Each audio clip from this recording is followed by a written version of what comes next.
कि लगातार 3 बार नरेंद्र मोदी जी की सरकार जो बनी है, यह पूरे दुनिया के इतिहास में कोई दूसरा उदाहरण आधुनिक काल में नहीं है कि लगातार 3 बार कोई सरकार बनी हो। इसके लिए आप सब बहुत बहुत बधाई के पात्र हैं। मैं माननीय राधा मोहन जी के साथ आप सबको बहुत बहुत धन्यवाद देता हूं।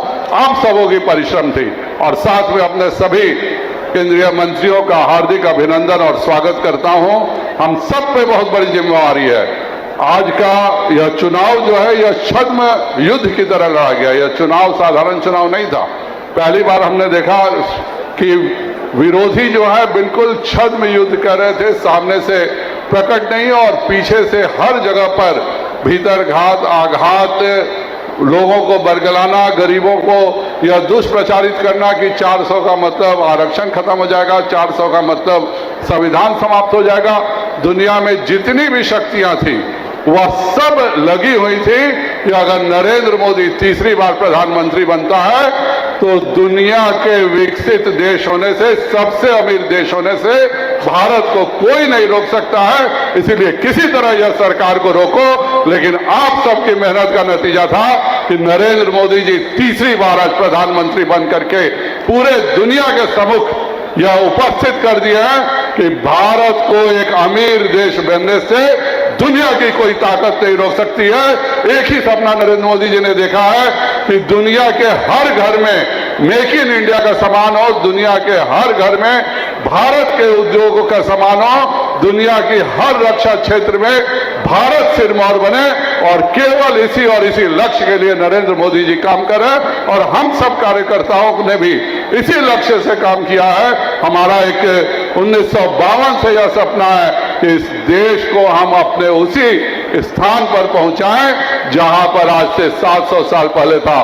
पूरा दुनिया का 70% कारोबार केवल भारत और चीन करता था, लेकिन कहीं ना कहीं विपरीत परिस्थितियों में अपने लोगों के धोखा के कारण, यह कोई नई बात नहीं है। यह अगर हम इतिहास देखें तो चाहे वह सिकंदर का इतिहास हो, पृथ्वीराज चौहान के समय धोखा का इतिहास हो, महाराणा प्रताप के साथ धोखे का इतिहास हो, हम हमेशा अपनों से धोखा खाते रहे हैं। इससे भी सावधान रहने की जरूरत है। इस तरह के धोखेबाजों को सावधान रहने की जरूरत है। हमारा एक ही लक्ष्य होना चाहिए, इस देश को दुनिया का सिरमौर बनाना।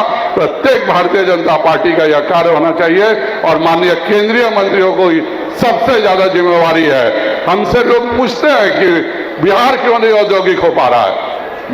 2005 से पहले का बिहार याद कीजिए, जिस जगह पर एक सड़क नहीं थी, जिस जगह पर एक सुविधा नहीं थी, जिस जगह पर अगर उद्योग का नाम बात करें तो केवल अपहरण, हत्या का ही उद्योग चलता था, उस स्थान को 2005 से हमने एक बिहार को उत्कृष्ट प्रदेश के रूप में हम यहां से लेके आए हैं। और मुझे पूरा विश्वास है कि हमारे सभी 8 मंत्री और बिहार सरकार और केंद्र सरकार मिलकर के बिहार को उस शिखर पर पहुंचाएगी जो आज से 800 साल पहले था। दुनिया का कोई भी इतिहास बिहार के इतिहास के बिना अधूरा है।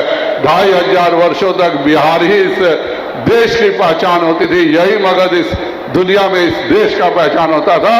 फिर से उस बिहार को आगे बढ़ाना और उसके लिए हमें 2025 में उस लक्ष्य को प्राप्त करना है जिसकी चर्चा माननीय राधा मोहन जी, माननीय ललन जी, माननीय सम्राट चौधरी जी, जिन हर नेता ने जो किया है, हम सबको आज ही से कृत संकल्प हो जाना चाहिए कि 2025 में हम एक ऐतिहासिक बहुमत के साथ सरकार बनाएंगे।